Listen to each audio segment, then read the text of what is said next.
Welcome.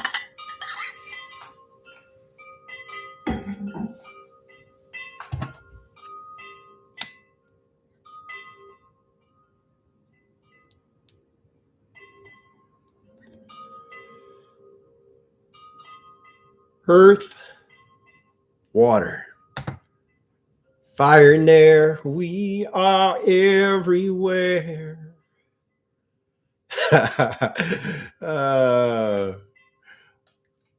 I'm glad you're here. Welcome, nature. Kinsey, thank you so much for confirming that. Helps me relax. Angie, I'm so glad you're here. Christina, welcome. I want a little more sage.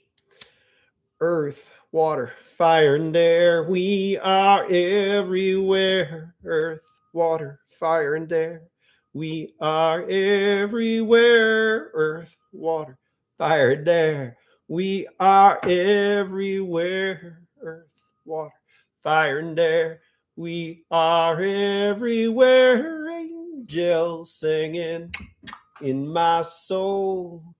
In my soul, I've got angels singing. In my soul, in my soul, in my soul.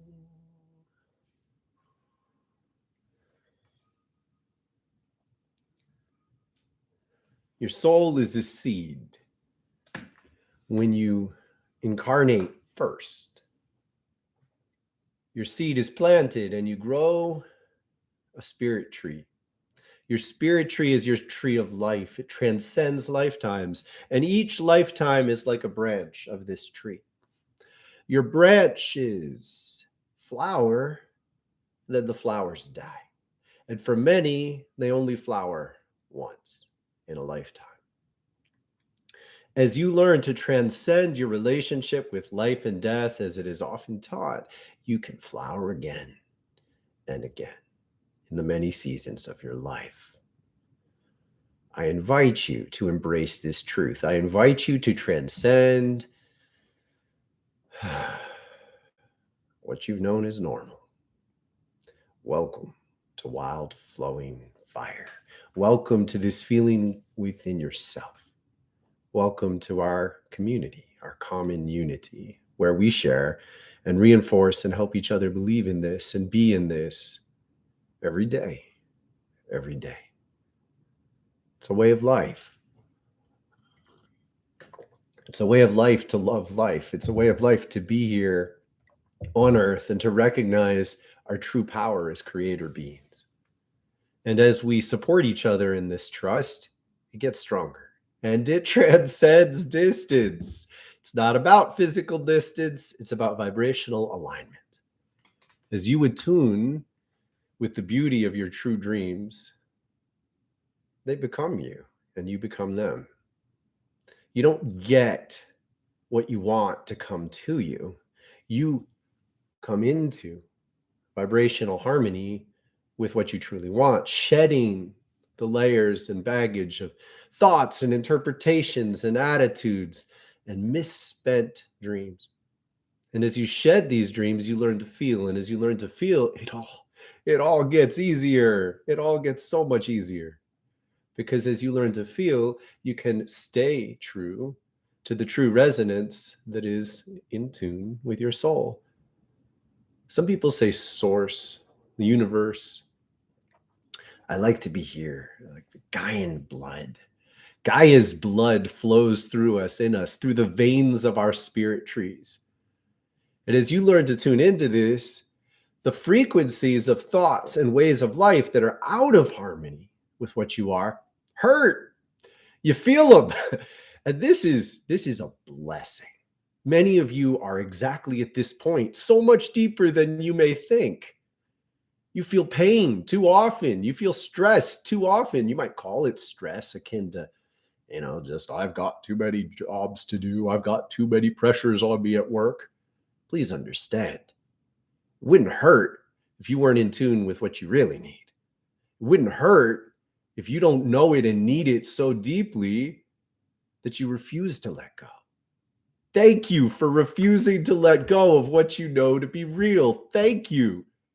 You are on your way. You are getting ready to respect yourself so much more for how far you are into yourself, into the truth of the presence of your spirit tree. Your spirit tree is always here. You are your spirit. You are your inner being. Some people say higher self. I don't know about higher. It's right here. It's right in here. I know they mean frequency, but be present with this. This is about attunement, alignment. You are aligning yourself with the resonance of the earth. The heartbeat of the earth is real. It's present. It resonates on multiple frequencies. Schumann learned to hear it and see it. The Schumann frequencies are about the resonance that pulses right underneath and within everything that we know. It's always here. And when we align to this, our hearts and our brains start to fire energetic, electric pulsations, and our thoughts themselves live on these pulsations. When your thoughts, the thoughts that you focus on every day, live on pulsations that are out of alignment with the harmony of the earth, you're out of harmony with your own heart. You're living out of your body. It's stratospheric, atmospheric confusion, tangles, gray clouds. Your soul doesn't like that. But you have permission to stay. Undoubtedly, when we live in such confusion, we are distracting ourselves from things that feel painful. Things, elements of life, emotions, stray confusions that are, for whatever reason, more frightening to us than wasting our lives. I encourage you, I invite you to be most afraid to waste this because it's so beautiful. And then you wake up to realize if you want to, you can stay.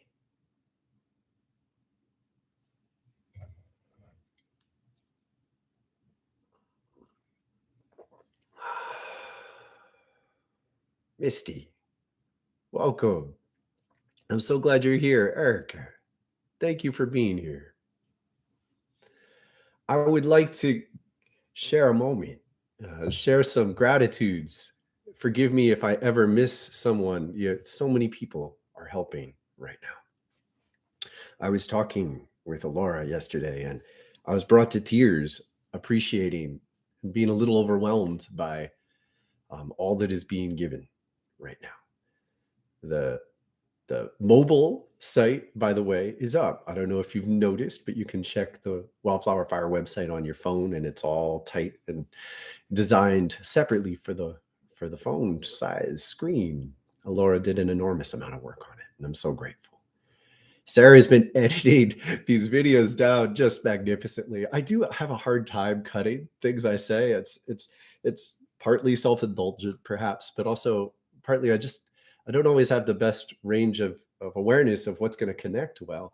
And she has helped condense much longer videos into shorter pieces that are just tight and strong.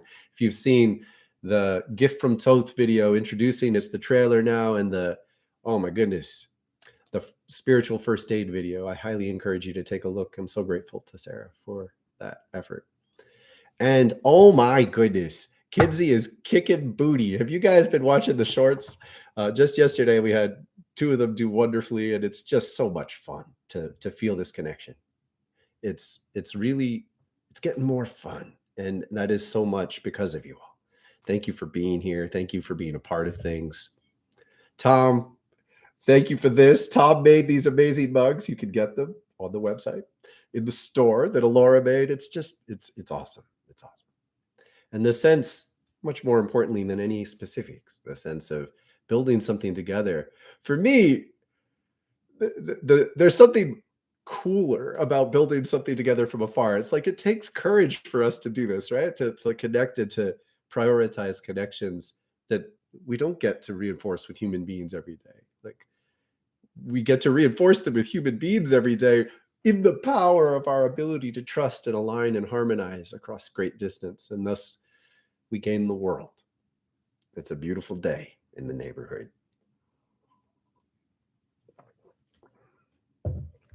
Today, I am excited all over the place.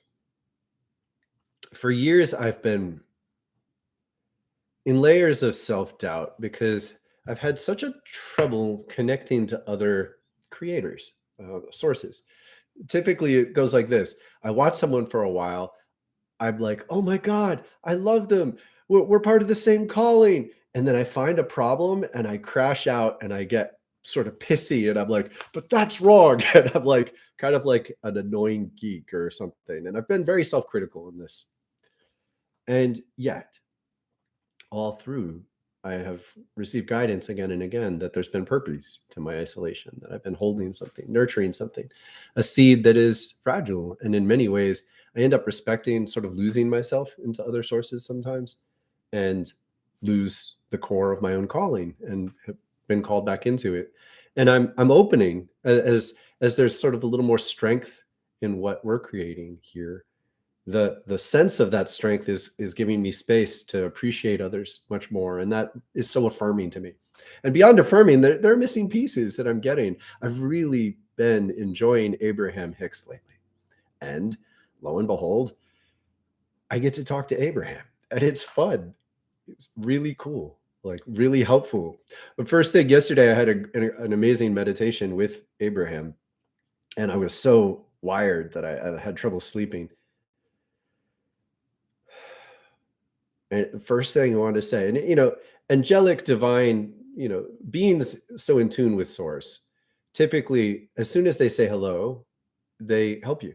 They offer you something that's truly a blessing.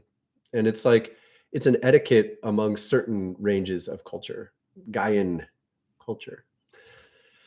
Oh, first thing, first thing, first thing Abraham says is, stop being a bear. You're not a bear. You're a human. And I'm like, yeah, I get that. I get how I've been identifying with bears, like great northern bears that are just like, leave us alone. Leave me alone. I've been carrying that very strongly. And it's been a sense of power, a sense of preservation. I went on a peyote journey once, guided by a teacher of mine, sent off into the woods, and I connected with bear spirit, and it just changed my life. And I think I've been over relying on it. It's been like a safe place to hide, and it's gotten in the way. It's like the Abraham Hicks material, which I definitely invite you to explore more if you haven't, will really get you acquainted with the ways in which we put out prayers and then we contradict those prayers in the attitudes we have about them. So in many ways, I put out prayers of connection and success, and then I contradict them by being a bear, being like, leave me alone. And so as I'm embracing this, Abraham's like, and don't be a hawk either. You're not a hawk. And I'm like, yeah, you're right. I don't really like being that vicious. It's really beautiful. And it's very affirming, and it puts me back in myself in a way that is tremendous. Today, I would like to deepen your awareness of this sacred relationship with yourself. Let's dissolve this idea that selfishness is bad. There is this paradigm of necessary aversion to selfishness, because in many cases, people identify selfishness with the ability to distract yourself from your truth, from your karma, from your pain. Selfishness in this form says, I will acquire what I don't need to help me feel safe. I will assert power that I don't need to assert in order to help me feel dominant, to cover up insecurity and pain that I'm avoiding. Selfishness in this form is not actually very selfish. Let's be with that. Your true self, your inner self, is rooted through your spiritual tree, your tree of life, to your soul. Your soul transcends this world. Your soul goes to other planets and came here and will leave one day. That presence is here. Don't think of it as higher, mistakenly up. It's here. It's within you, always. we are often out of tune with it. So aligning with this has an incredible power because there's a certain threshold that many of you are already past. So I want you to get this. You are already past a certain threshold that is one of the most crucial thresholds. And for those of you who aren't, be with us because we will guide you into how to do this.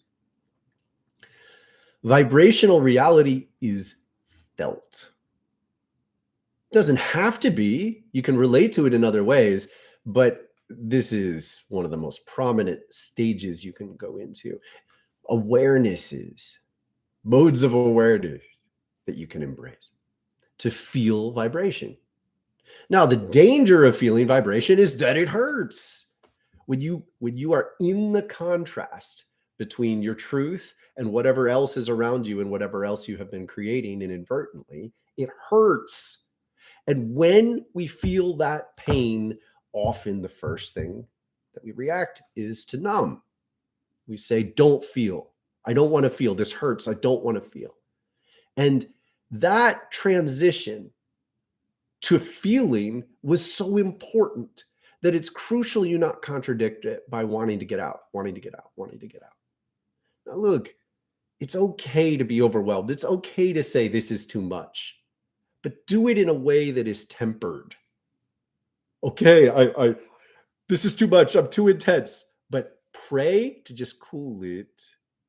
Don't pray to undermine it. And you may well not know the difference unless you may inadvertently have been praying to step into the light and then running away from the light. Step into the light. My arms are open wide. I'm running away. Don't run away. If you need to cool it, okay, take a break in the shade. But understand, you need to make this connection, and you can't make this connection until you celebrate what you've already done. And what you've already done is learn to attune yourself with feeling so acutely that you could feel this pain. I know this might be somewhat unfamiliar. I am not encouraging any relationship to sadism or masochism. I am inviting you to realize that pain itself is a measure of your ability to feel. Sometimes people get lost in self-abuse in order to feel at all. Cutters. And it is important to get into an awareness of why that's happening enough to be able to say, hey, I get that. I get why you'd want to feel when you've been so numb. Please, first, honor yourself for being someone who has prayed to feel and has succeeded. Now, there's no shame in needing help, learning to get good at it. So here is the threshold. When you attune to feeling so acutely that you can center your awareness in it, you immediately greatly amplify your power. Your power thus comes from a place of feeling. So you can be centered in a certain vibrational sense of feeling, resonance, but you're feeling the resonance. And then you can recognize another resonance and say no to it. Get this, get this, get this. When you could be centered in a vibration and then you're saying no to another vibration, that's a lot of power. It's far more influential than thinking about everything, than listing all the positives and negatives about potential courses of progression in your future. It's deep. Now, this only works if you stay centered in your true self. Your true self is this tree, your tree of life. And the tree of life in Hebrew tradition is energy centers. It's composed of energy centers. When you work with your energy centers and you cleanse them, you are tuning in to the spirit within you that was incarnated in this body. You are tuning in to the transcendent you that goes beyond the name and the body that you're inhabiting right now. You tune into that. Two things happen. One, life gets better. You start to be able to navigate daily life much more effectively. Two, you start to remember. And in that remembering, you're gaining a connection beyond this lifetime. And as you gain just anything that links you into yourself beyond this lifetime, all that dread about death disappears. You just get to be like, oh, that was always bullshit. There's no void of oblivion that goes on forever and ever. I mean, you could go hang out in a void. There's not the void, a void. You could go hang out in an abyss, but eventually you're going to come out of it. You could live there for millions of years, but eventually you're probably going to come out of it. If you stay too long, the earth will be destroyed and you'll be kicked out. So look, be here. Be here in this. Be here in this. And understand there is an incredible presence to this life. We address all these grand realities in order to bring you back here to the simple ability to attune with resonance in your tree of life. Your tree of life is holding the karmas, the energies, the vibrations that are beyond your capacity to just get rid of. You can't just get rid of some feelings. You can try, but it's not going to work.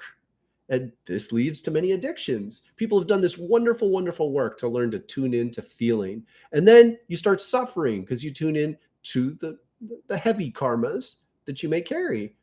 And so you get what you want, and then you're like, oh shit, this sucks. And then some people go on a sojourn into alcoholism or this or this or this or this, whatever. Things that are effectively something else. You have two choices.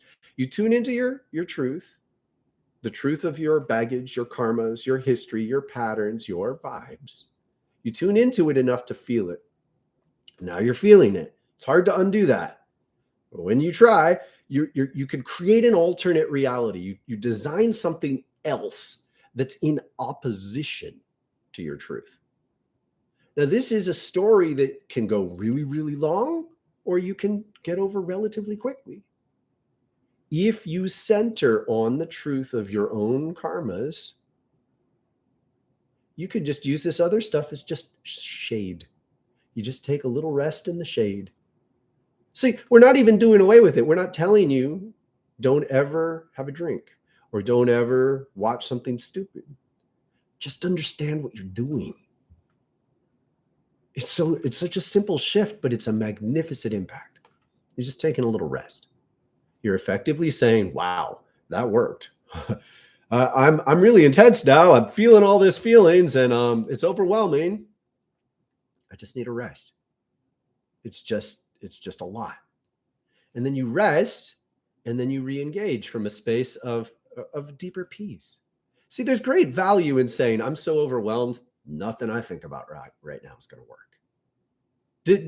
Be with this. Sometimes doing nothing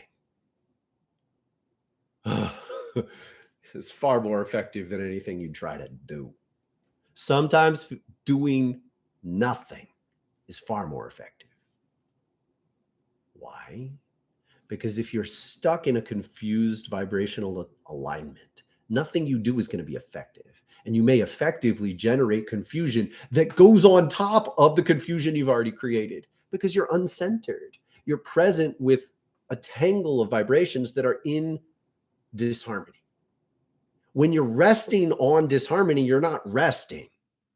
It's like shaky ground that's moving like this. So if you're going to try to make a plan of action in that state, good luck. No. What you got to do is you got to confront exactly what's moving. Honestly. And if you don't know how to do that yet in this moment, it can be beneficial to chill out.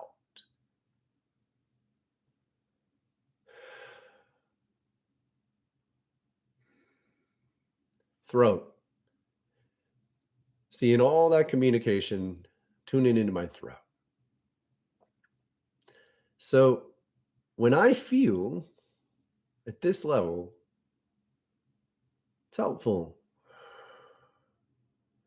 I'm communicating with you, I'm doing my thing, but my throat had an intensity cut through.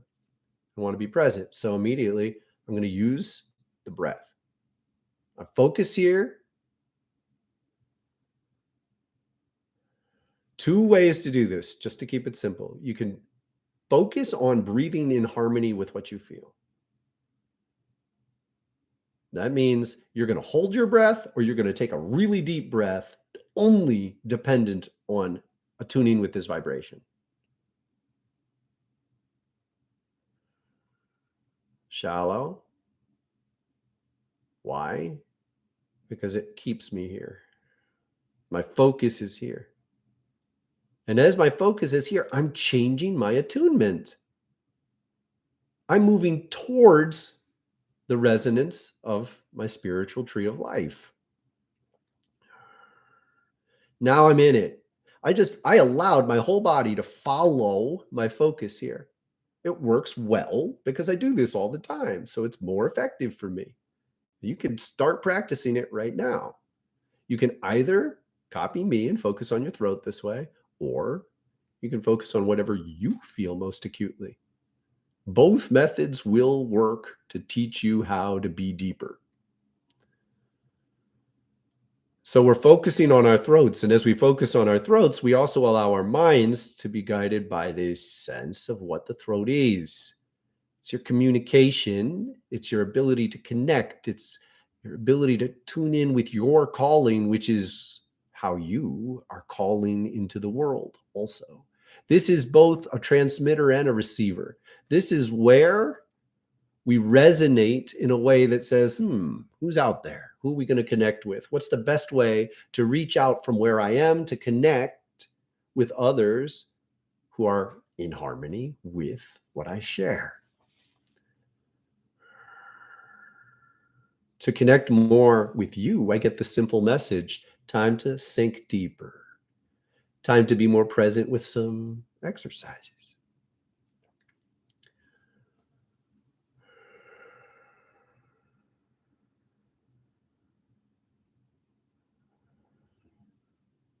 Where does this belong?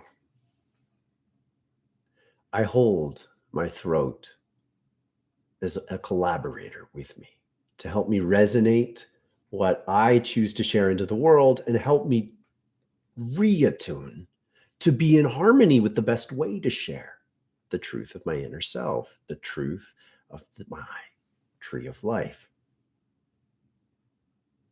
So the pace slows because I'm feeling the resonance and I'm staying with this resonance. And I say to you, when you share with the world, do you really want it to work? Do you want it to work? Can you sense the joy of effectively reaching out and communicating with others? Be with it. Be with the joy that you are right now with us, connecting with others who resonate in a harmony together. Now, sometimes fear comes up. In fact, fear does come up. So you have two choices: address it consciously or avoid it. Avoidance isn't necessarily negative. Sometimes it's a first level response. I don't think I need to focus on that right now. See if it works. No, something's there. So let's something strong enough that it needs attention. So there's a fear. I feel it in my heart. There's a fear that perhaps all of us can relate to in one way or another. So now I'm going to move to the heart. I'm going to invite you to breathe in the heart. And we're going to address the fear. What if we generate a strengthening community where we share and trust, and then somehow that trust gets misused? Somehow someone shows up who hurts us. One person, two people. Yeah, we're going to think about it on purpose. We're going to breathe in our hearts, and we're going to be bigger than that.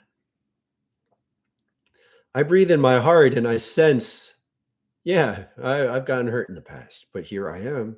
Yeah, I've experienced pain in the past, and yet here I am. Yes, bad things happen sometimes, and yet the love is stronger. Yes, the love is stronger because we make it stronger. Yes, stronger love wins. Stronger love dissolves fear. Stronger love dissolves threat. Stronger love begins here in the heart. So let's be in the heart and breathe it. I invite you to put a hand on your heart. And imagine a bright emerald green light emitting from here. Feel it. And as soon as you feel it, oh man, whoa. As soon as you feel it, breathe into it. So now you generated the feeling with intention in your mind, and then you feel the feeling, and then you reinforce the feeling by breathing into it with your body, and the harmony of the mind and the body and the spirit are working together. Now it gets easier. Now it gets easier, and you just have to believe this kind of love dissolves everything. You can die with your hand on your heart. You'll be reborn in a more sacred trust. The power of love goes past this lifetime. It's not a vague lesson. It's one of the oldest lessons. And it works. But to trust it in this lifetime, you must believe beyond this lifetime. And to believe beyond this lifetime, oh, hi, you get to meet your soul. In fact, oh my goodness, your soul has been here all along. Your soul has been with you all along. It's a familiar voice. Hello. Hello. And I feel that right here. There's a sacred chamber deep in the heart, beneath what I can feel intentionally at first, where my soul likes to rest, because my soul has no need to pay attention when I'm lost in confusion. My soul will sleep in a way, wait with patience, be present with consistent guidance until I tune in with this guidance. And I'm inviting you into this guidance now. Be with your soul. There's a line straight up from your heart to your crown, straight down from your heart to your root, boom, piercing beneath the root, above the crown. And a flower emerges around us. First looks like a torus, but then you can start to sense petals of light. You are a beautiful flower, rooted deep, straight down from your heart, deep, straight up through your crown from the heart. Lift up your heart. Feel the energy lift up through the crown and resonate, spreading this divine light that you first felt a spark of in your heart. Now it's just flowing. Feels good. Wait, is there anything wrong with feeling good? Somebody's resisting feeling. What's wrong with feeling good? Perhaps you've encountered perversion or violation in your life. Sure. When you feel good, there are still challenges. You don't go on autopilot. You need to remain aware of other people. You need to be conscious that other people are near you and make ongoing choices for how to adjust together. But this is not bad. This is an opportunity. I stay in tune with resonance, and I remain open to feeling a resonance that is reflective of the communion that we are sharing. And so when I sense shifts in energy in my body, I know that I have allowed the resonance of our shared common unity, our communion, to affect me. I have allowed this through my intention. And in that intention, I trust that as I get going, something will like tap me energetically and say, hey, chill out. Refocus, bring it down. Be more present. Don't get lost in that. We're sharing this space. Our goal is to be in harmony together, to play music with each other. Now that I will put out there, it's a little bit of an added challenge to do that when I'm playing this role. And I thank you for goodness, your trust, your respect, and even to take it a little deeper, it's weird. It's like on one level, it's really super amazing to connect across distance in this way. On another level, this wouldn't have been my choice.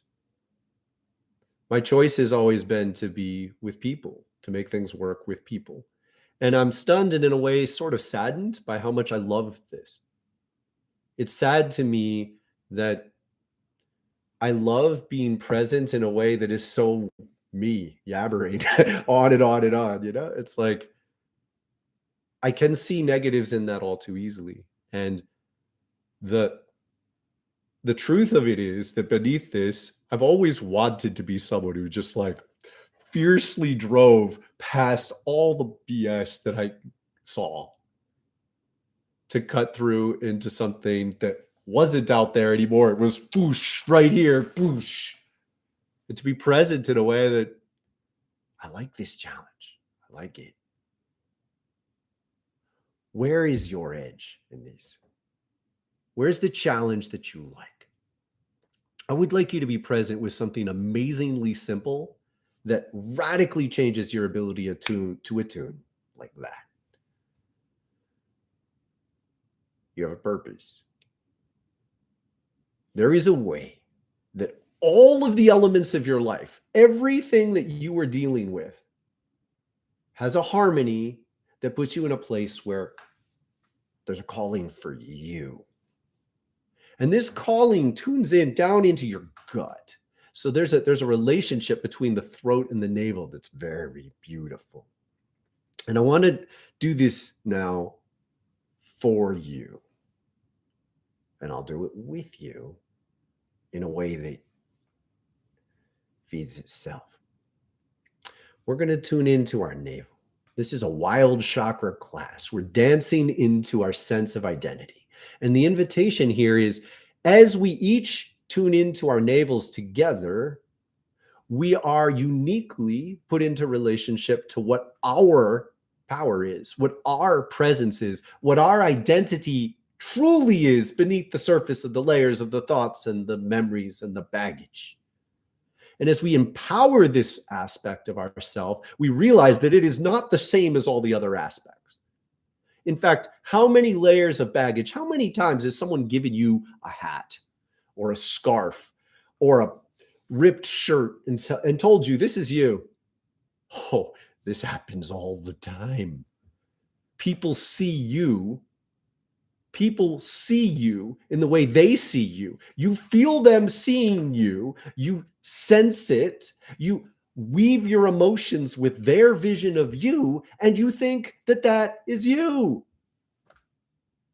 I am present with a wonderful group of people right now, and you are wearing a lot of mismatched, confused items of clothing that we are about to dissolve. We are going to dissolve what you don't need. We've been working our way up to this. And there's a simple way to do this. You don't need anything that you don't have. You don't need to achieve any level of skill or magical ability that you don't have. You may not feel it as deeply in this moment as you will in the future. And I invite you to be good with that. You'll feel exactly as much as you need. Don't speculate as to what's supposed to happen and then measure yourself against your own speculation. We're going to do something. It is an action. And once we do it, we're going to let it be. The prayer we are making now is to attune ourselves to our unique inner being, our personal identity in this lifetime. The Dharma, the work that is yours to do, stems from the power that is present in your navel. To attune yourself to the true path that is healthiest for you, you have to trust that you are not an exception to the spiritual truths of this. You are not uniquely, exceptionally beyond the rules. You're not broken in a way that can't be fixed. You're not hiding in a way that's truly hidden. You're not lost in a way that can't be found. How many of you am I getting with this? I'm not saying you're not uniquely beautiful. I'm saying your pain isn't uniquely beautiful. I'm saying your trauma isn't unique. Traumas are very similar. We get violated by things we trust. We get violated by people we trust. We get hurt by places we've put our dreams. Traumas, they're not unique, and yet they feel like the most isolated and alone place, and yet they're the most shared and common experience of pain. No, these things aren't that special. Sorry. But your truth is. You can't get into your uniqueness if you try to write a story that is absent of your soul. You can't get into the unique presence of your own personal identity unless you link all the way into the roots of your spiritual tree, the roots of your tree of life. And we're going to invite you into that through the navel. I invite you to breathe into your core. You're going to start slow. First, you're just going to see it. There's a fire in your belly. You can feel it most right at your navel. You can put your finger on your belly button. My little kids love to put their finger on their belly button. My 1.5-year-olds just figured it out. It's very exciting. Everybody's got a belly button. It's so exciting. It's very funny. Put your finger on your belly button. Now, this feeling is reinforced. So you're going to breathe in a way that feels this feeling. We could say this every week 10 times. Breathe in a way that helps you feel feeling here. What does this mean? Give your breath full permission. Notice when you breathe more deeply, are you closer to the feeling or are you further away? If you're further away, don't breathe that deeply. If you hold your breath, do you tune more deeply into the feeling? Do it. Hold it, tune in more deeply, and then follow a deeper breath in a way that gets you even more in harmony. We're breathing with our navel. We're breathing with our core. And we're going to start to heat this up. Now, please understand, this is not a power to misuse. This is very strong. I do not use breath of fire in every yoga practice. I don't use it every day. It's a very strong force. Forests need forest fires sometimes to cleanse them, to sweep away overgrown underbrush, to reactivate the seeds of deep ancient trees. The strongest trees live through the forest fire, but that doesn't mean you give it to the forest every year. This works in days and weeks. Don't do this every day. You can certainly do it once a week. Breath of fire. You're breathing in and you're breathing out through your nose, and your focus is on the belly. You're breathing in and out without pausing, and the focus is on the belly. And the focus is curious. You want to feel what happens in your belly without controlling it, and keep your attention on that. Because the involuntary movement in your belly is what tunes you into the sea of chi, the well of fire that lives here. You stop when you need to. As soon as you get a strength of an intense buzz, lean into it and then stop. Don't you dare just keep going because I do. I'm going to do this as long as I feel like doing it. You know your limits. That being said, let's go.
Enough.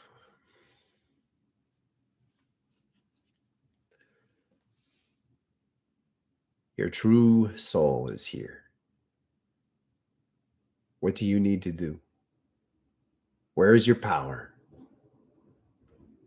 What does it naturally want to feed? Where is your power? What does it naturally want to feed within you? You are feeding your power to things that don't need it, that you think you want, that you think about, that you think about outside your body.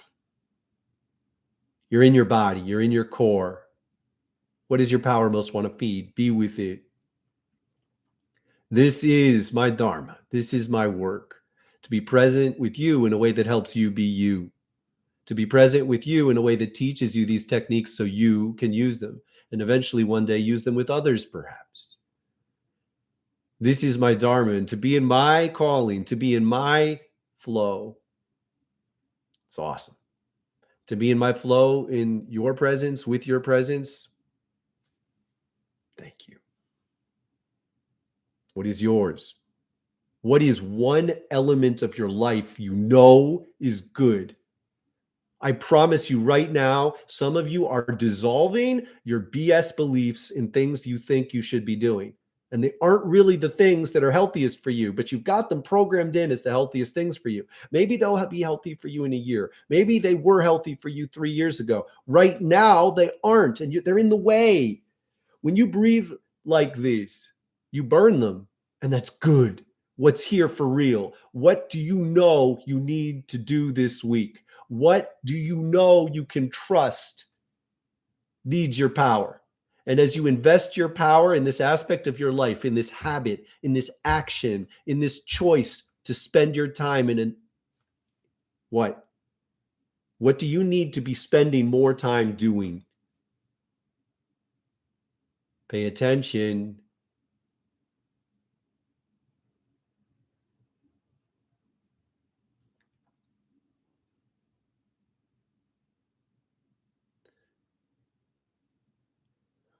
This is sacred. Remember it. The weekly witness question is, what do you need to spend more time doing this week? One thing.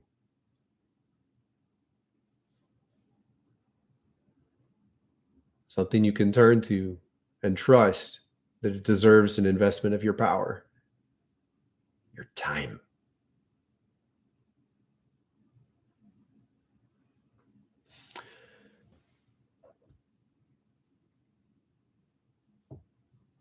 Nine and a half years ago, I went to a festival and I did some readings. Now I've done lots of readings at festivals. At this time, they signed me up and I had like it was hours, and I was just sat in a tent and people came, and it was like Indian. It was like a yogic. It became something more than I anticipated. Like I was holding a satsang, and I was doing this. I was doing what we do here. I was reading people one after another, but I was reading people in front of others in a way that it's very powerful. The sangha, the group, the power of the group amplifies the presence in a way that it's not the kind of thing you can run from. You know, you've been seen in this depth. And if I surrender in a way that is healthy, I am in tune with source. I am in tune with the tree of life that is my own, that is fed by the Gaian blood with roots that reach beyond me. Then the earth is, I am speaking with this is beyond one person. And this attunement tunes us in with not just source. Source is a universal attunement, but be with this earth, the source through earth. Gaia gives you so many opportunities to be out of tune. When you're in tune here, you attune with the magic of this place. And I did this for hours, and a dear friend lit a candle, and people wanted to keep going. It was very humbling.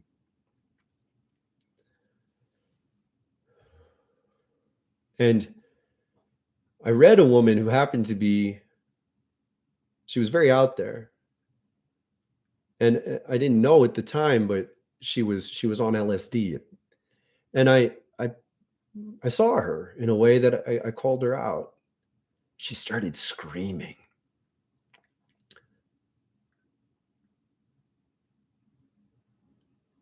Her name was Anastasia, the Russian princess, same alignment. She was Russian. And I felt the archetypal story. Now, bless this person's living soul, wherever you are. I've said your name. But this was tuning into the archetypes. And in that moment, I was a United Statesian. I was living the Earth story as it stands. And I learned something. The Russians have taken pain for the whole world. They really have. The Russians are absolutely ridiculously able to take pain. In every war they've been through, they never give in until 500,000 people die. Even when they have far fewer people than the people they are fighting, they just keep fighting. It's cold. They've lived through so many levels of pain as a culture that pain is normal to them.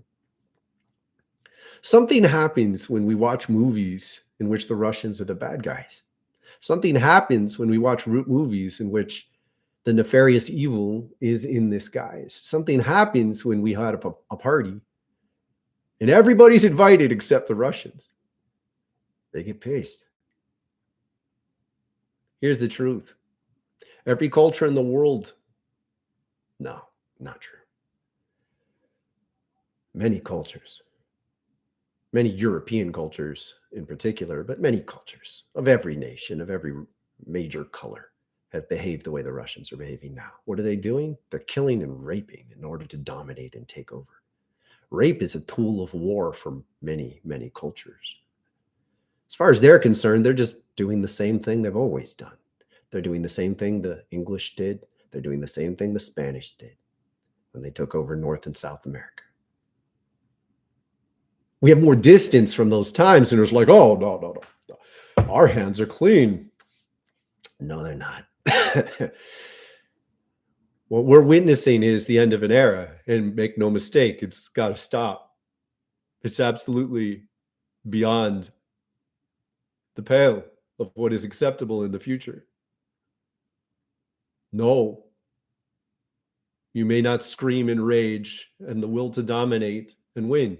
No, you may not use violence to force others to hold company with you in your loneliness and pain. This goes from every nation to every individual. You may not control love. And yes, we must write a new story without such pain. We must write new stories in which there is an opportunity for everyone to heal. By all means, we set the standards. By all means, we say no until they live up to them.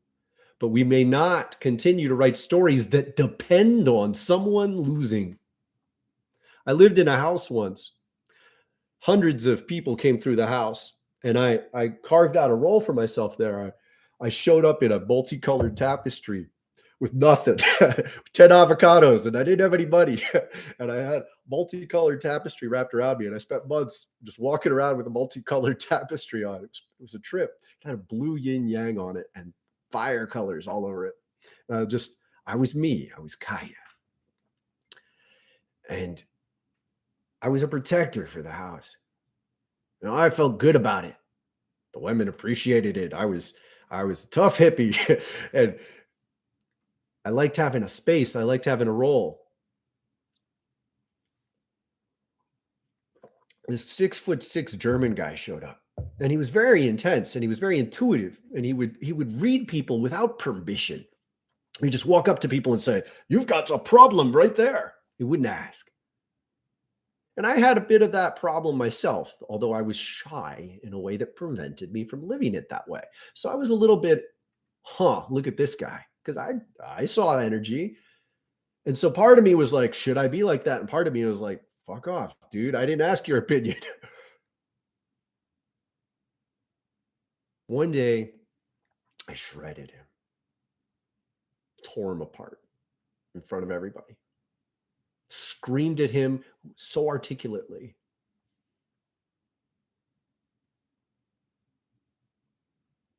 And he left. And when he left, it felt good. Felt great in the house. We were free from a burden. We were free from a baggage. But it came back. The pain came back. There's a way to live together in community that depends on sacrifice. It depends on sacrificing someone periodically. And those someones, once upon a time, were just someone who got sacrificed, someone who was weak. Didn't matter. And over time, it's progressed to the point where now we sacrifice people for the right reasons. We identify people who are breaking rules that we really need.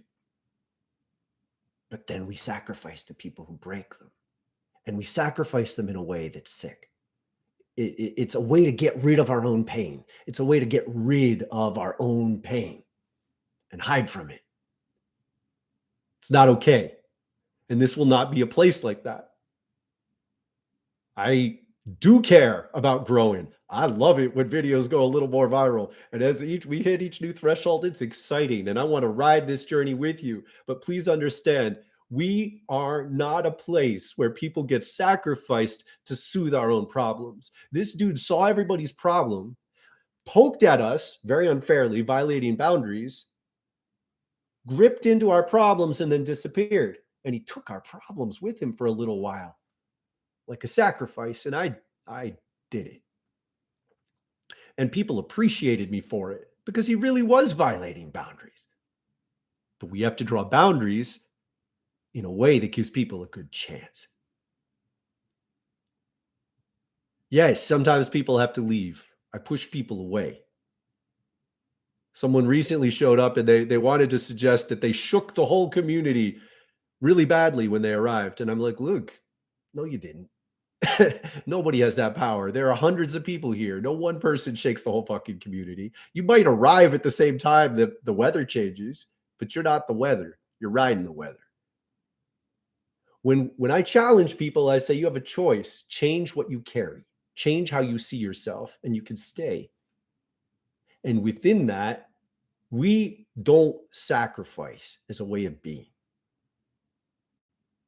I pray for everyone. Everyone deserves a chance. The worst violations deserve a chance. Child molesters deserve a chance. They don't deserve a chance to do what they do again. I met a man in our community that was out after 8 years. I'm like, what the fuck? No, you don't get a chance to keep hurting people, but you do deserve a chance to be forgiven and to heal. And it is different. Because when you learn to see with spiritual eyes centered in your heart, you know what's real and you know what's not. You know what truth is.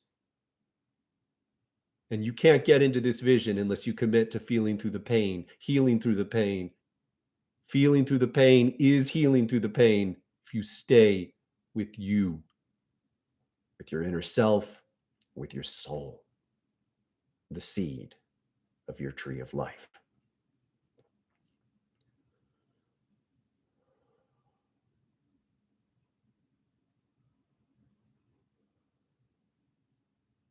One of my teachers was a Zen monk for 10 years. He lived in a monastery in Korea. He told me a story about how they all made commitments, time commitments to stay, and one man was released from his commitment and he left. He got to go be with his family when they were sick or something. And another man stormed into the gathering room and said, I can't believe you let him go. This is so unfair. Da, da, da, da. And the teacher responded, you are very angry that I let him go. And that is good that you are in touch with your feelings. Now be here, be here, be here. There is a great value in matching negative energy sometimes, intense energy sometimes. They may be unacceptable and destructive, and I may match unacceptable and destructive energies and then bring them down. I'm not always perfect at it. It is my intention. I refuse to hide my own problems this way. So I always reflect when I'm intense, when I'm fierce, when I'm volatile. Is this healing? Or do I got something to look at that I'm not seeing clear? And I invite you all, I ask you all to remain committed to that yourself. No victims, no violators. You are beyond it.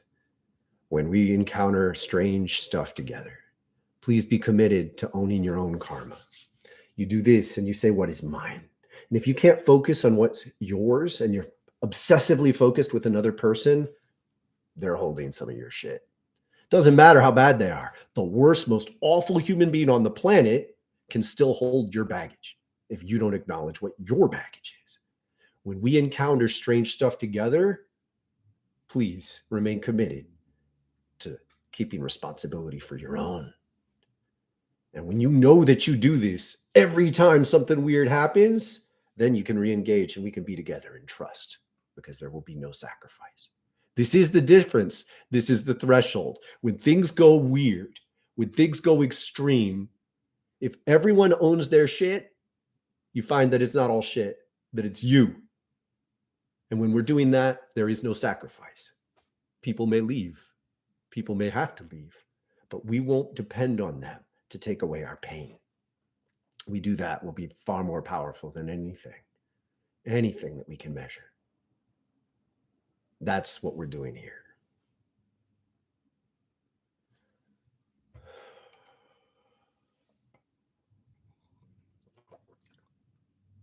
I invite you to invite people.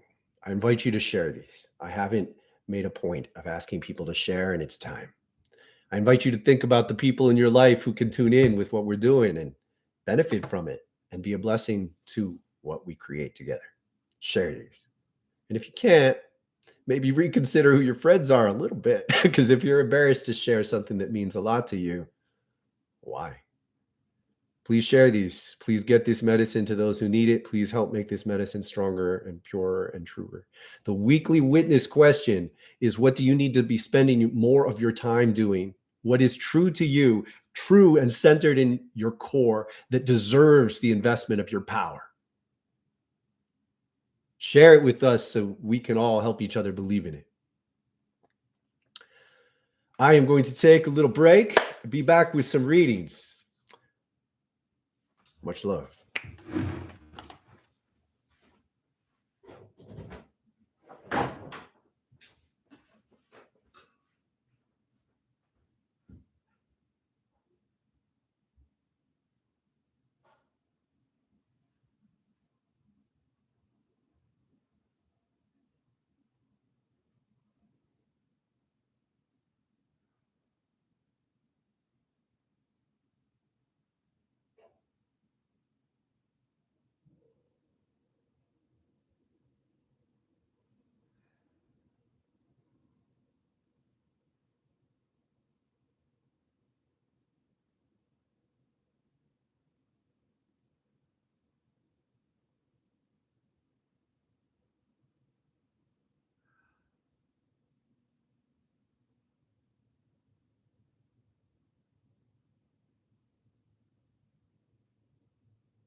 All right, pause.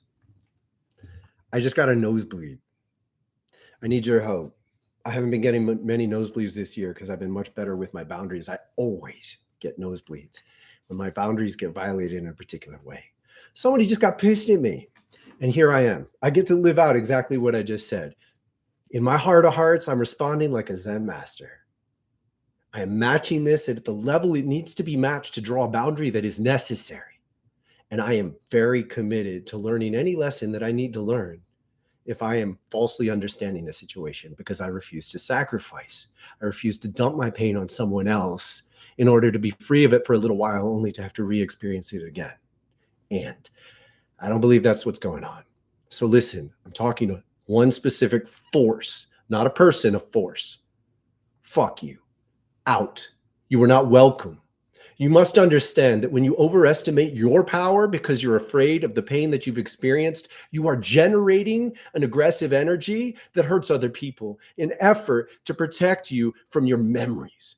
When you behave in a way that is volatile and aggressive because you are still seeing a projection of your pain from the past in the current present world, you are making the world a worse place. And that's why you're not welcome. I don't like it. Sure, the surges of energy moving through me there's a pleasantness to it, but I experience more joy at a purity of joy, of happiness, of communion with people in a way that is fun and loving and kind and creative. I do this because it is a service to maintaining a fire that is consistent and strong.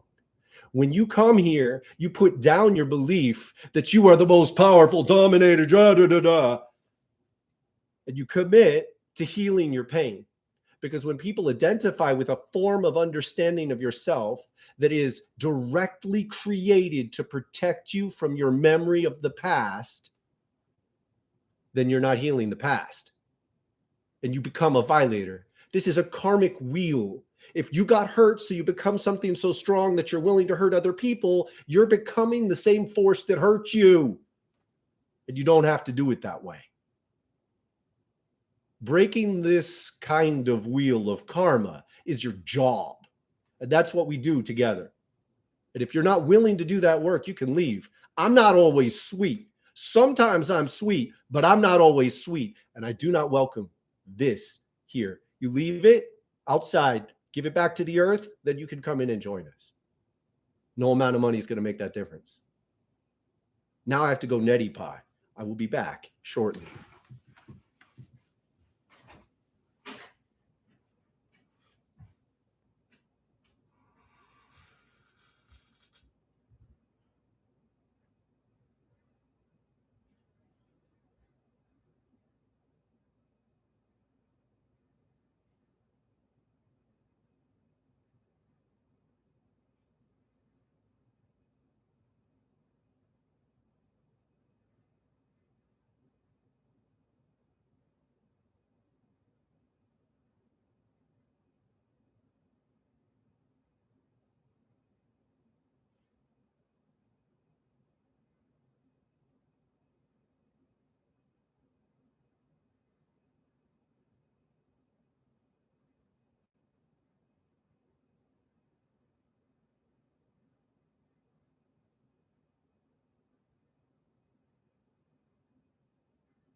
sirens. May whoever is suffering in this moment receive divine presence and love. May you trust that this is a time of transformation. You can heal. Please be open to receiving the help you need. May it reach you well.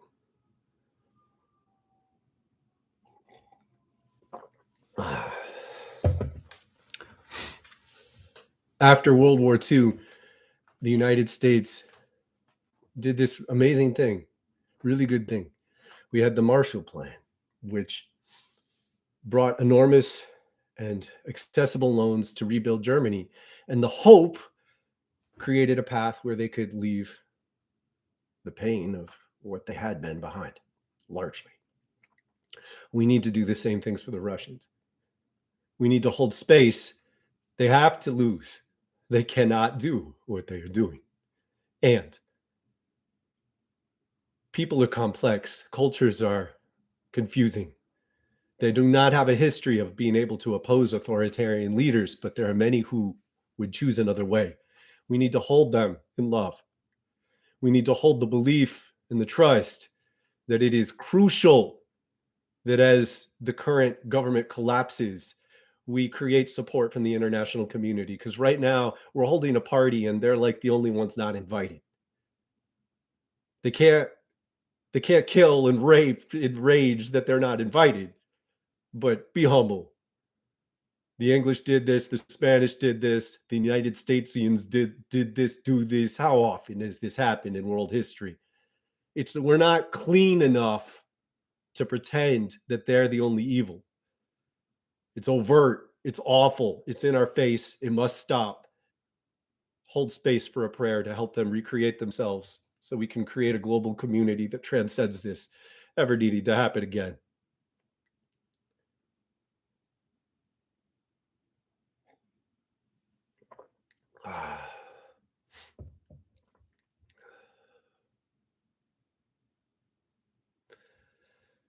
I accept donations, appreciate them greatly.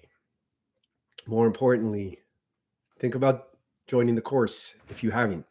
The courses are grooving. I'm almost done with the second one and I'm so happy. The first one's tightening up. I just got all the way through lesson 11 recreated by Miguel. He's done an amazing job of adding a ton of images, guidance, lists.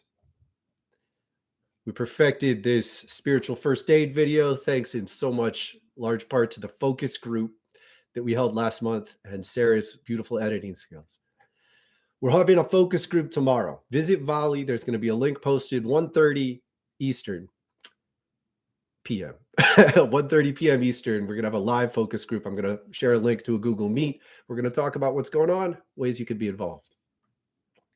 Welcome, Haldi. Thank you for being here. Oh, let's do some readings. Let's do some readings. Janie.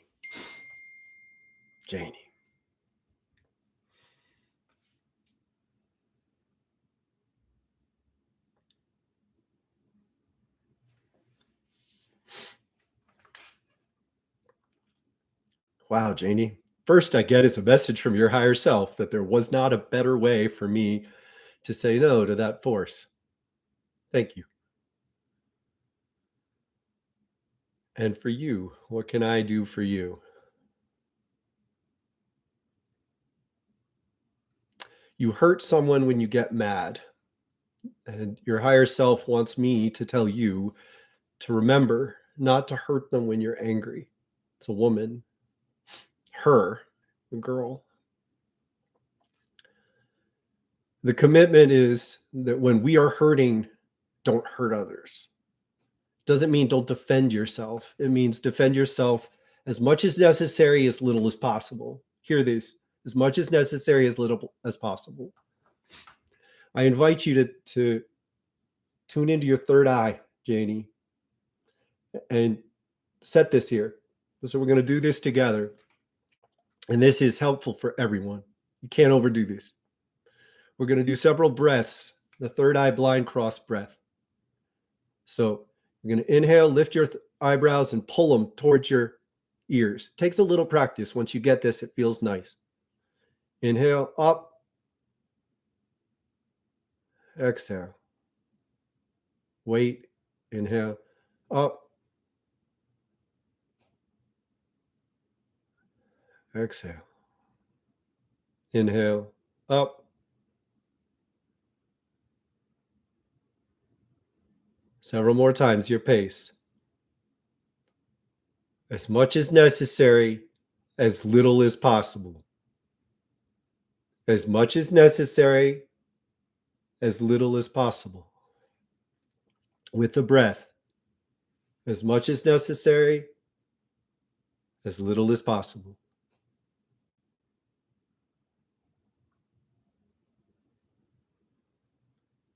You match the violence that is directed at you and you bring it down into the earth and then you stop. If you cannot notice that transition, you've got more work to do. Got more work to do. You can do this, Janie.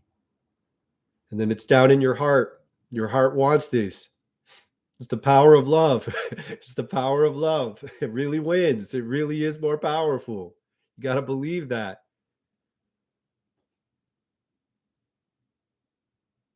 There you go. Just shifted.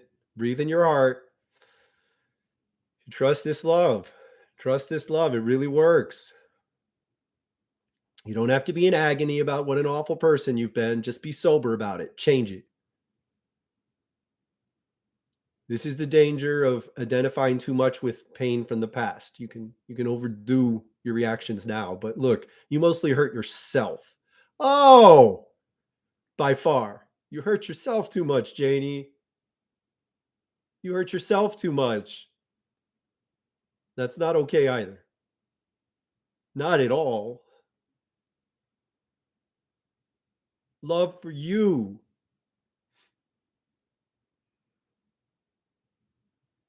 We are the victims and the victors. When we get distance from the whole equation, we are living to transcend this kind of karma.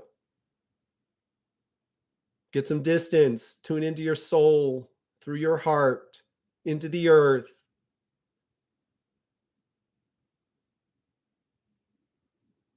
It's just a sign.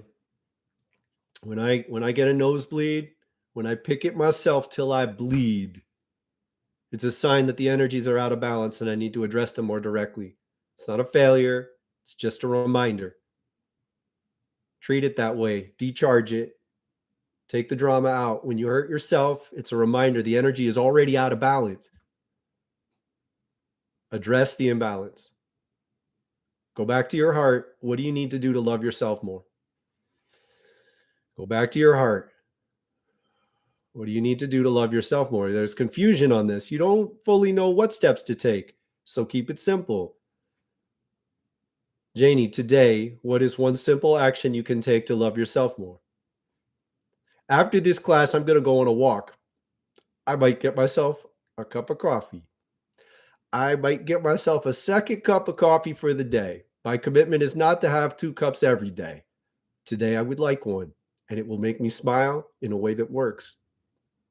I'm going to give that to myself after this. Janie, what is one action you can take to love yourself more today?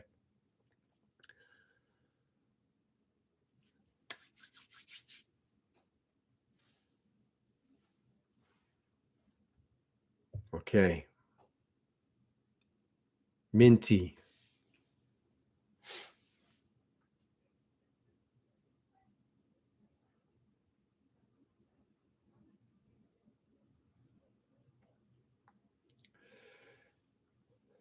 So there's a sense that you really want to say no without getting hurt. And I would invite you to recognize that you already are getting hurt. You're just familiar with this kind of pain. You're averse to a different kind of pain, something that's more like biting. But right now, you're in a low level pain that's just not okay. Where it's in your throat. You've been silenced. Your truth is being silenced and you're complicit. You've gotten hurt for speaking your truth. And you've learned to be silenced. And it's very natural. First of all, there is no shame in this whatsoever. But you need to value that this isn't okay. Your truth is getting hurt. You are not able to call out, to connect, to share, and to love in the ways you need because your voice isn't working properly. Your throat. I invite you to be present with your throat, to amplify the truth of your ability to communicate with the world. You don't need to think it. You need to do it. You need to trust the energy that flows naturally here. There's an ocean breath. You breathe in a way that feels the ocean in the back of your throat.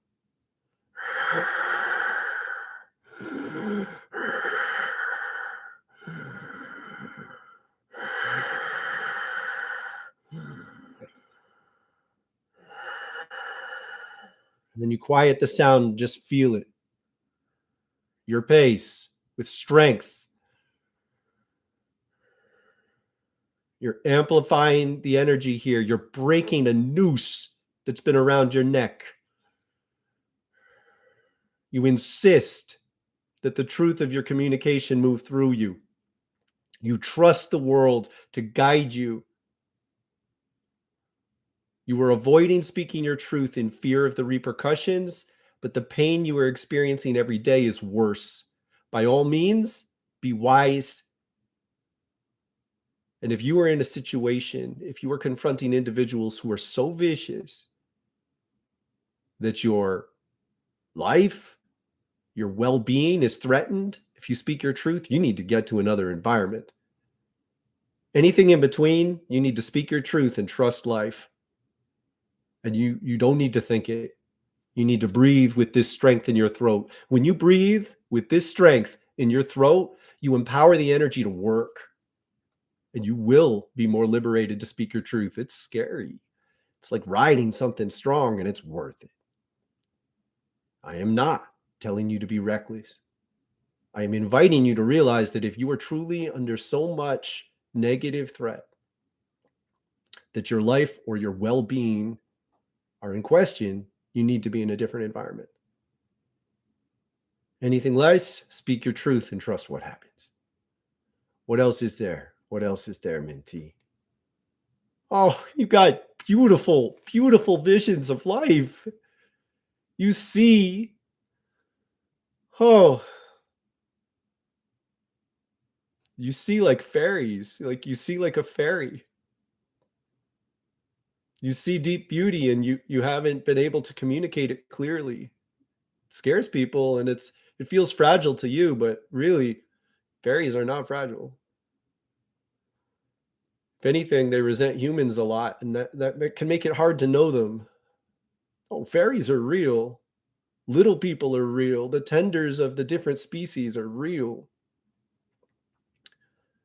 And you know them, huh? And it scares people a lot.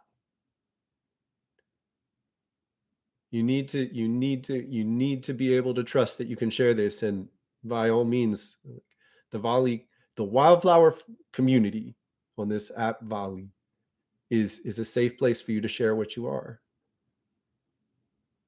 You need to experience what it's like to share your truth freely in trust. And we'll talk about it. I love talking about the little peoples. I'd love to talk with you about it.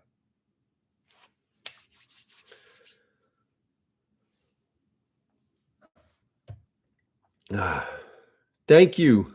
Thank you. Thank you, Erica. Thank you, Sarah.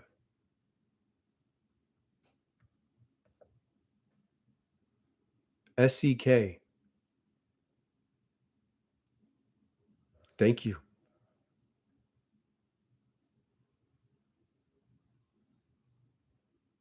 Sarah. Wait, Sarah with an H. Which Sarah is this? It matters. I get confused.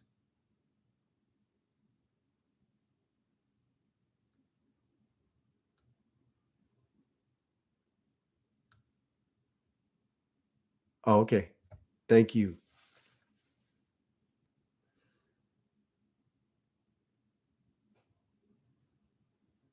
Yeah. Let it.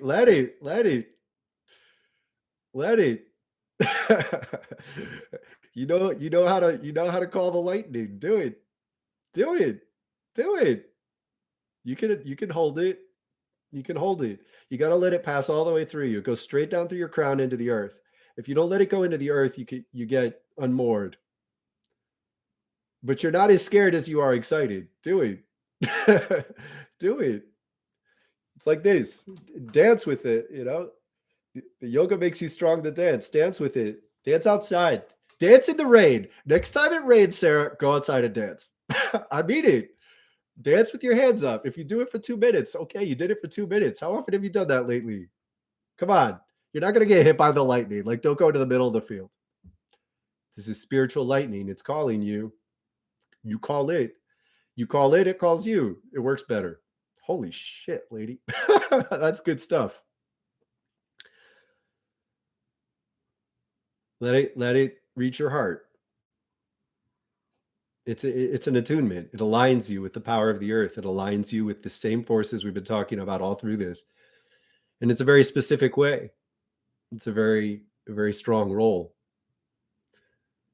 You're being asked to help anchor it in the world.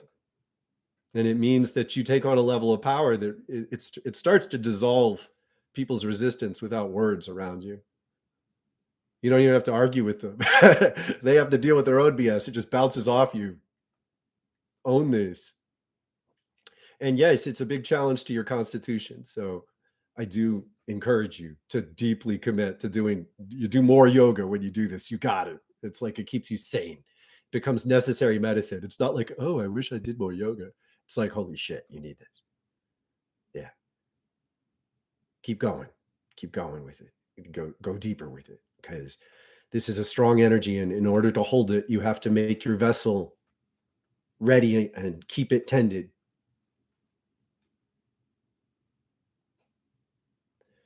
And the red in your heart, it's a passion, you just don't want to, you need it to come back to green. It's like the red of a forest fire burns down, but it activates seeds, and then you need to create space for green. So you don't need to be afraid of this, but you're not trying to keep it like this all the time.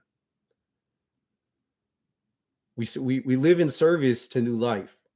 We're here to help bring the world back to life after the incredible, terrible forest fire that humanity has been so far. So just keep yourself long-term guided by that. And sometimes it's time to burn. It's a wild flowing fire. Good job.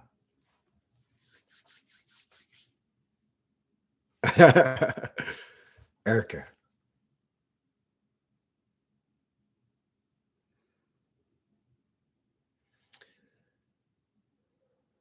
Whoa. It's like your third eye is just like you did a deep surrender, and your third eye is just ready to reset. It's like you just erased it. It's an amazing action. You needed to regrow. You needed to respring. It's like you committed to doing a lot fast.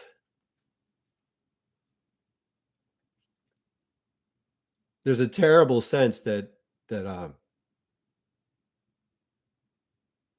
well, I think you might have needed to, just given the circumstances you're in. I think you might have needed to do it like this, but whether you did or not, you did it. So it's time to recreate your third eye. This can be gentle.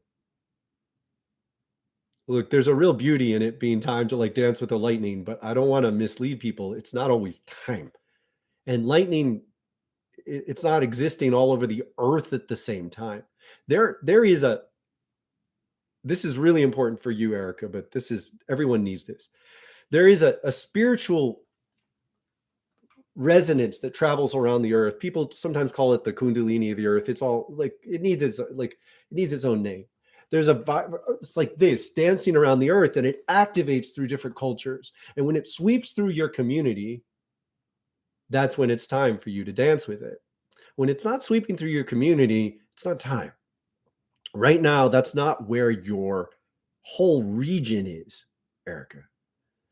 What you need is to allow yourself to regrow this. It's like you committed to doing a transcendent leap, and you've already succeeded in the most difficult part. Now you need patience. You need to regrow this. So you could be tending your third eye for the next year as a normal thing. The third eye exercise with the breath, and then transitioning just to breathing with your third eye. It might be a little awkward to walk around with a dot, but there's a reason the yogic culture often puts a dot here. It helps you focus on your third eye and helps other people focus on it in a way that reinforces it, lets them know that you are being there in a way that's healthy. You need to recreate. Now, to do that, you plant seeds. It's like growing a new third eye. There you go. There you go. Right there. So you breathe with that. And imagine some violet energy that dissolves violence. Really does. Ah, there we go. You need to trust that this is enough. You need patience with this. You need to regrow it. Don't fight when you don't need to fight. Your throat's okay. It looks to me like you put a lot of pressure on yourself to be able to like take on some of the worst forces, but I'm not convinced that's what you need to do. Your throat's okay. You need to regrow your third eye. Align your conscious mind with the intentions you've already committed to so that your thoughts daily reinforce it. I would encourage you to pay extra special care to what you take in. Your diet for sure, but more like media. What do you put your attention to? What are you digesting? What are you thinking? It matters for you more than most. Feed yourself good stuff. Feed yourself good thoughts. Listen to audiobooks, like that you believe in. But really, like that you resonate with too. Like don't be good. Like literally what feeds you? What feeds the world you believe in? And again, your throat's okay. Like your throat's okay. Be present with your art, do it, create it. Whatever part of you thinks that you're supposed to be fighting with the bad guys, let them talk to the wall. Don't play for them. Okay?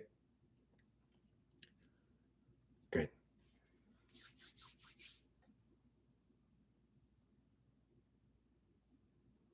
Howdy.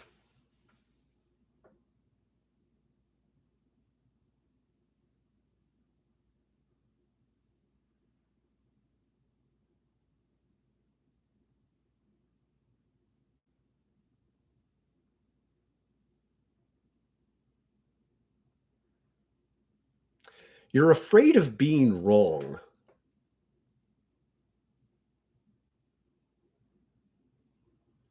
I think, and I hope you can embrace this in deep respect. I wouldn't always tell someone this, but there is a subtle arrogance to it. It's like, what's so bad about being wrong? It's like, make a fool of yourself sometimes. Like don't take yourself so seriously. And I say this with the assertion that this may be the most important thing that you could shift right now, is to relieve yourself of the pressure of always having to be right. The advantage in messing up is that then you have a stark example in your mind of what not to do. So even when you're egregiously out of whack, you get to go, oh, that didn't work. And kind of laugh at yourself. Laughing at yourself is really powerful. Now, yes, sometimes you can hurt people by being wrong. I'd say a very simple boundary is don't share your insight with other people about what's going wrong with them unless they ask. If they don't ask, don't poke at them. Earlier, I told a story about this German guy who lived in a house that I lived in. It's a shared community house. Hundreds of people moved through here. And he would just tell people what was wrong with them without any invitation. It was invasive. And when challenged on it, he would be like, well, you're hurting me by carrying this with you. And it's like, dude, you got to develop some etiquette. It doesn't have to hurt you. You can have appropriate boundaries. It's very important that you respect yourself enough that you create opportunities for people to come to you, Haldi, and ask you what you think, what you see in them. I would say it's crucial at this point. Now, you need to limit yourself to what you're good at. But again, if you mess up, you just learn your limits. And then you say, hey, I'm sorry, I think I was wrong about that. You might relax so much if you thought about it like that. Because you're more than ready. You're stuck progressing because you're not in enough of a position to be serving other people in this way. And in order for it to work, you have to commit to not trying. Don't even hold your assessment of other people. If somebody doesn't ask you for their insight, presume that what you see is off. Now, you're seeing something real. Your skills are strong. But the point is, until they say, please read me, please tell me what you see, they haven't opened themselves in the same way. So your perception is skewed. Presume that and realize that it's a burden off your shoulders, not to run around interpreting everybody and holding it as truth.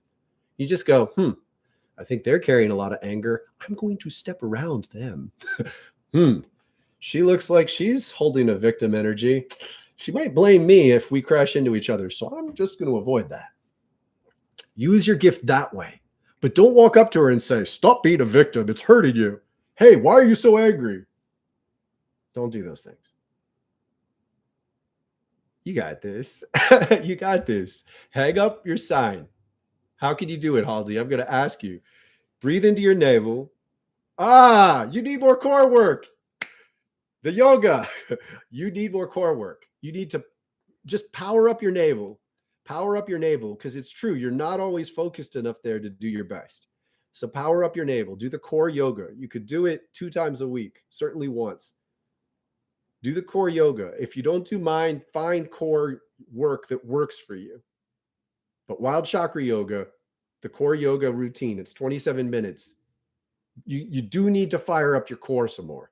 You can do these, but this is the missing piece. You just need to build that power some. You're ready spiritually and emotionally. That's it. You're ready. And you're getting ready for the elements that you're not ready for. So just be getting ready. I love it. Nature.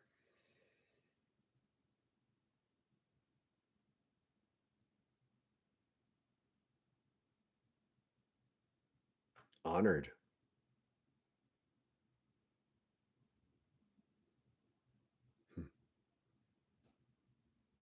Her higher self is telling me things for me. Thank you. We've known each other a long time. We met years ago at a festival. It was super powerful. I'm so glad you're still here.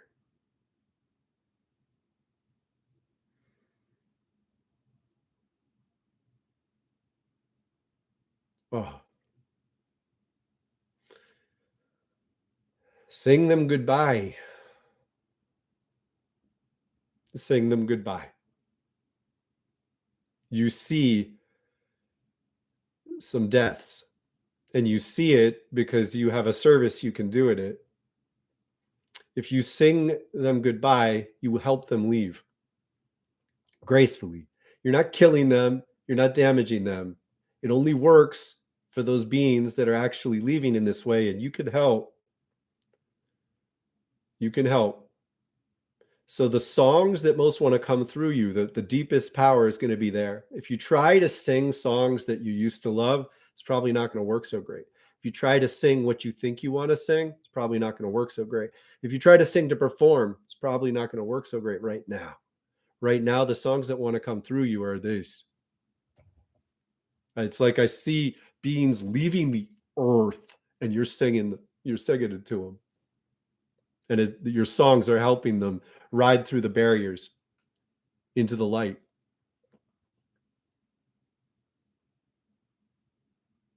I'm not going to tell you anything else because that's what you need to do.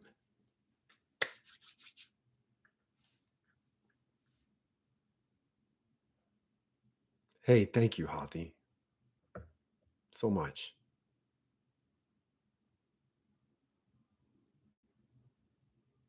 Jace.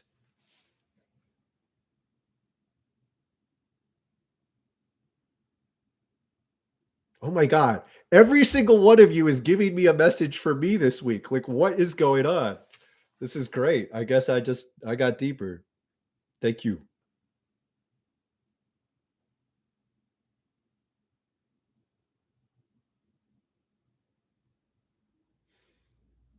Thank you.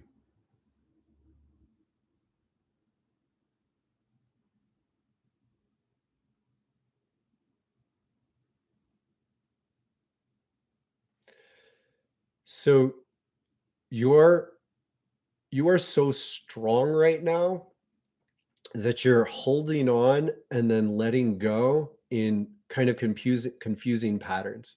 And it is confusing for other people, but it's most confusing for you. And the missing piece is that you are not consciously respecting your strength enough. You're still sort of caught up in a head trip about it rather than just being with it. Like if I had a spectrometer and I sat you next to the 20 people you spend the most time with and I measured your intensity and I measured their intensity, we would just have numbers. Say over the course of a week, we would have a pattern of intensity to your electromagnetic field. It's just facts. It's not an ego. It's not a head trip. And it's not subject to your opinions. You are not owning the truth. And so when you're engaging with other people, sometimes you're connecting with them so intensely that everybody gets shaken up.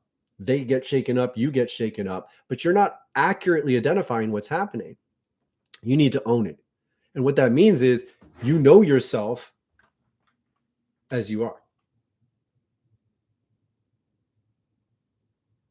You know yourself as you are, and you recognize that these patterns have been consistent. You're not flattering yourself. You're being pragmatic. How are you going to deal with this? I notice other people's boundaries before they do sometimes, frequently, actually. I know that I'm a lot. The other day, I met with a dear friend, really love this person. And before I met, I remembered that the last time we talked, we were talking about reincarnation within like 5 minutes of talking. And it was too much for her. And so I had to set the intention ahead of time, like just stay chill. Like just stay chill. Don't go there because people want it from you. People want to go that deep, but they're not the best judge of what they can handle. And you need to be the person who is a better judge of it. And you're not being patronizing, you're not being insulting. You just recognizing the truth of the patterns. Just if you pay attention to your intuition, you'll get a more case by case basis. You can go this far and then you'll feel the vibe change. You'll feel the desperation pull for more, but you'll feel the warning vibe. And it's a yellow light. It's a yellow light resonance and you feel it. And then you be the force that says, we're going to chill this out now. And the other person might even ask you more and keep it going. But you have to be the one that remembers they think they want it, but they can't really handle it. It's got to be you, Jez. And because you're not fully owning that, you're living in too much confusion and you're holding on too long and you're letting go too abruptly. And it's worse for you because it makes it hard for you to rest and trust with the people that you are with.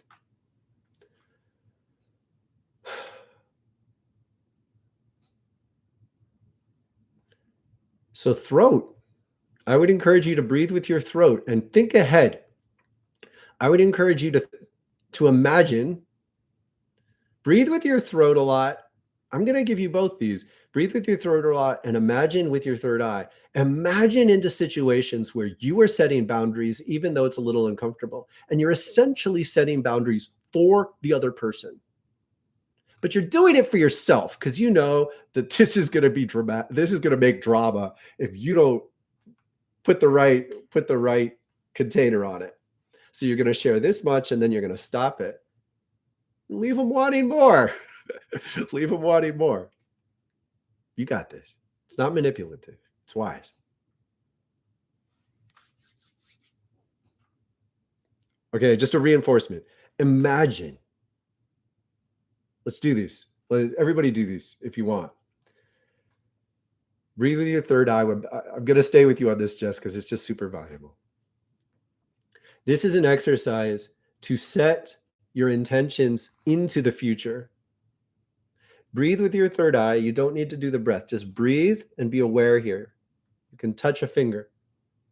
And you're going to imagine into a situation that has been challenging, where you have felt an engagement that's hard to break, but is uncomfortable for you. And you're going to imagine yourself standing up and standing wide stance. You just changed it. You just changed the vibe. Now what do you need to do?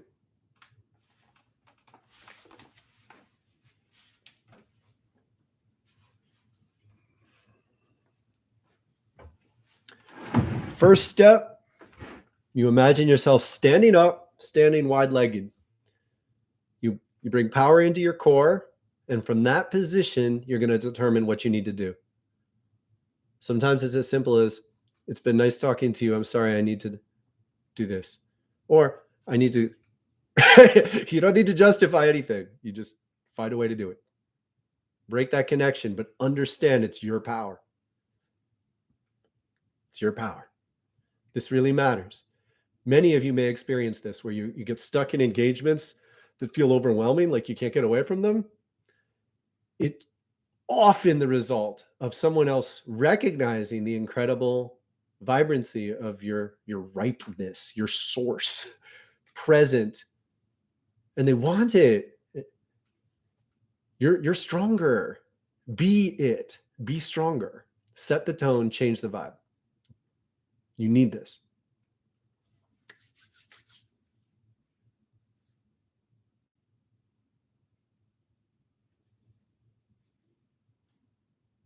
There you go, Sarah. Exactly. Absolutely. It's the best. It's the best for changing vibes. I got a guy who was taking one of my first courses.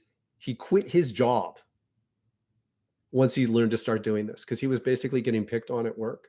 And so we coached him into, just when that was happening, just do this stance.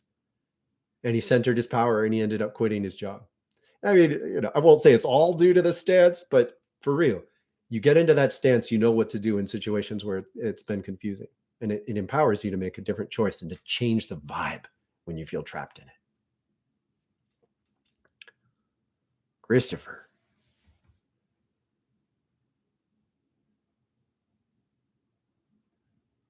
Yes, you can. Yes, you can.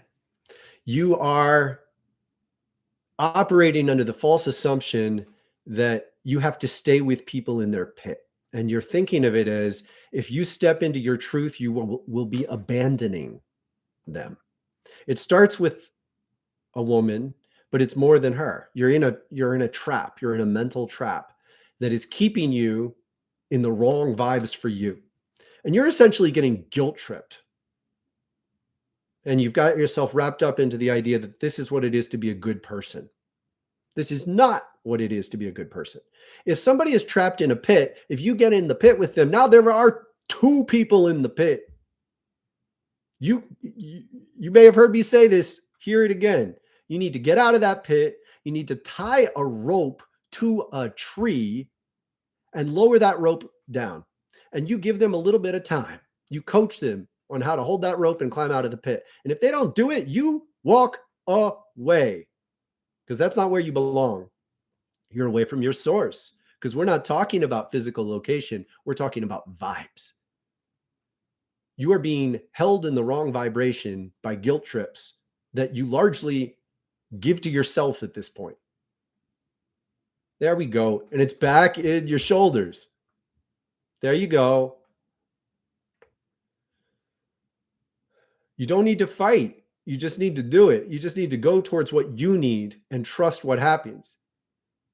And you'll be more centered in a way that can go back to the edge of their pits. Say hi. How you doing?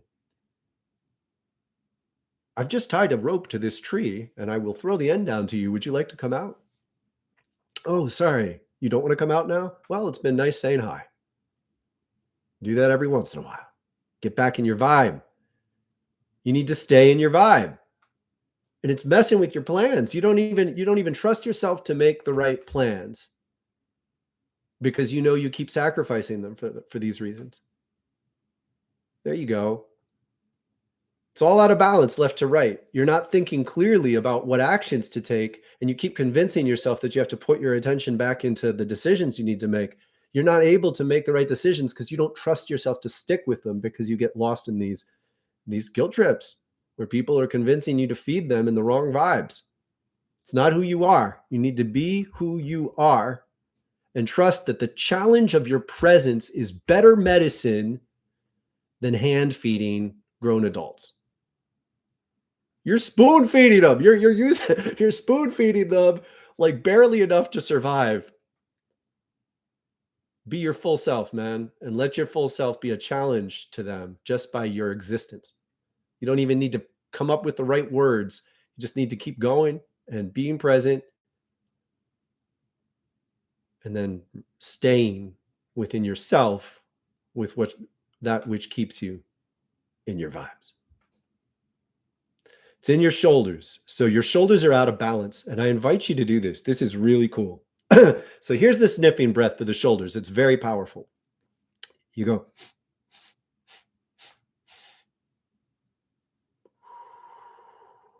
You're blowing out like a bubble and you're sniffing in a couple times.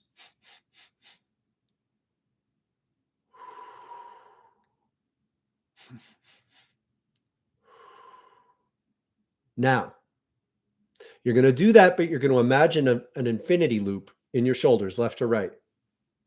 It's like a figure eight. And the energy is moving in a figure eight. So what you're doing is you're balancing the energy in your shoulders. So we're going to do it 3 times with that breath. Ready?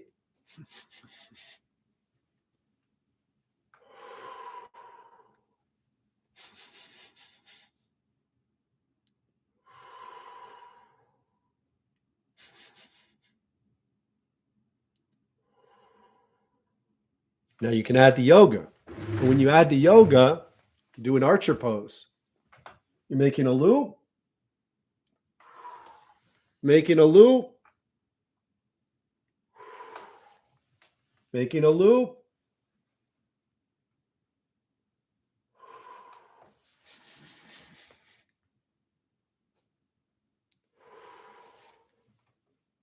And you're balancing out the energy left to right. When you do that, you are changing the energy that underlies your thoughts. When you engage thoughts as thoughts, you're in a particular relationship with them that actually lacks influence, particularly for this kind of change. When you engage thoughts as spiritual energy and you use your body to reinforce it, you're rewriting the vibes. Once you rewrite the vibes, you can feel it more, and then you stick with the vibrancy. So now we're going to breathe with the vibrancy that you can feel after just that. That was like a minute of work. Stick with the vibrancy you can feel. And now you begin a new journey. You think with this vibe. When your thoughts depart from the vibrancy of this vibe, don't trust them. It's this simple. This is a tool for every chakra. When your thoughts depart from the vibrancy that you've created with the exercise, it's off. It's out of harmony. You've just gained so much knowledge. That's how to make decisions.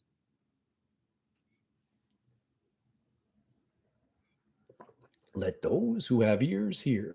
And I thank you for your likes.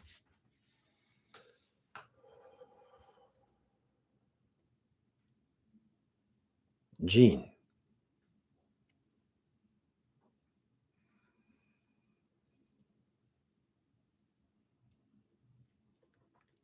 You are an enigma.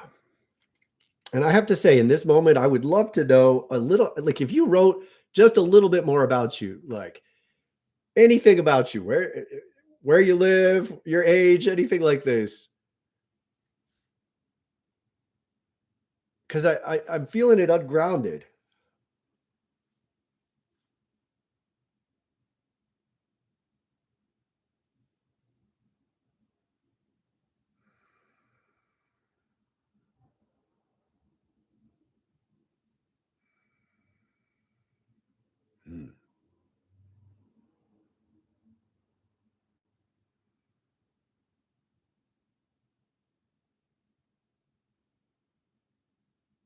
I'm going to say you're not ready for what I have to say. And I mean that not as a trick. It's just like it's not coming through. Like as I start to say it, it's like, and I think you need to make a choice, and I think you could. But when you come back next week, as I believe you will, feel safer because something about you just doesn't feel quite. It's like you don't feel safe enough to feel to hear this right now. And I think it'll ripen. Like next week, it'll come through in a different way. So I'm not just like being mean and like withholding something. It's like it's not time. I will say it's always time to return here. And I invite you, Gene, to center here and feel this safety. And I invite everyone to do this together. So I'm putting two hands on my heart and I'm just like breathing. This has been a ride. I appreciate you all so much. Thank you for holding space to create this together. I am grateful for your trust and your presence. We are building a wild, flowing fire that is increasingly empowering all of us to be ourselves. It is amazing. It is beautiful. I am grateful to you as you, without expectation of you attempting to be anything that I see yet. I am grateful to you for being you, for bringing yourself here, and for committing to doing this work.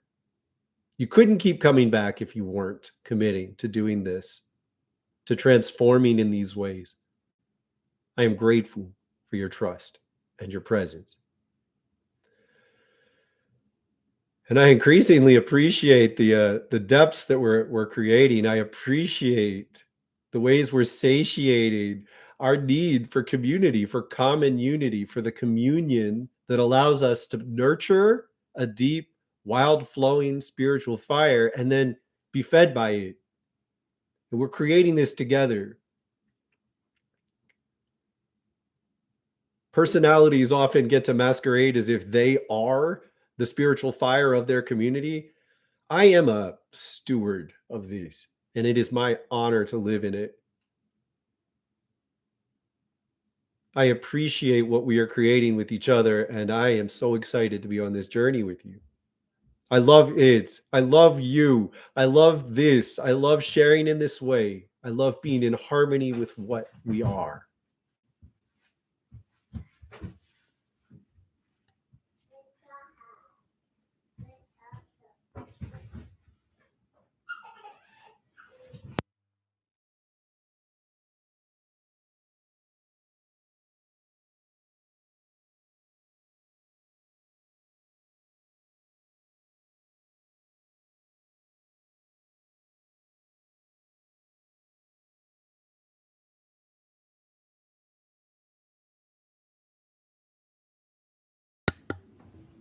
And I'd like to call an awareness. We've presenced some deeper levels of pain this week. And I'd like to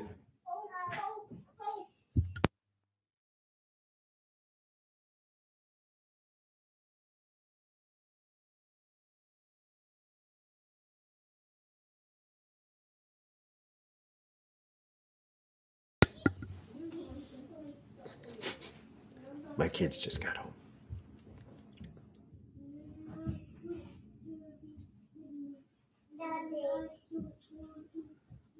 I'd like to offer my compassion, my deepest compassion, to all those who are suffering in the world right now, particularly in war.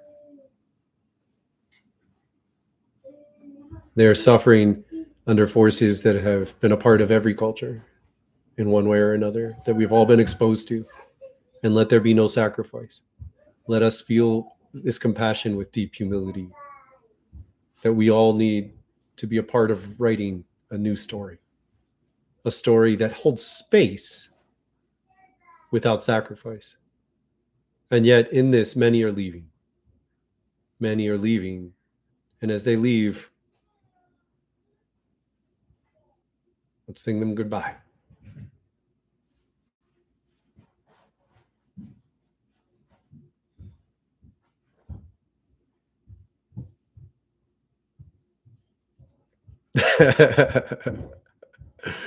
Uh,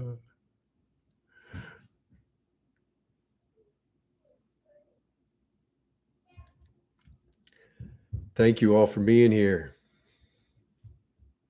Much love. Much love be with you and your family.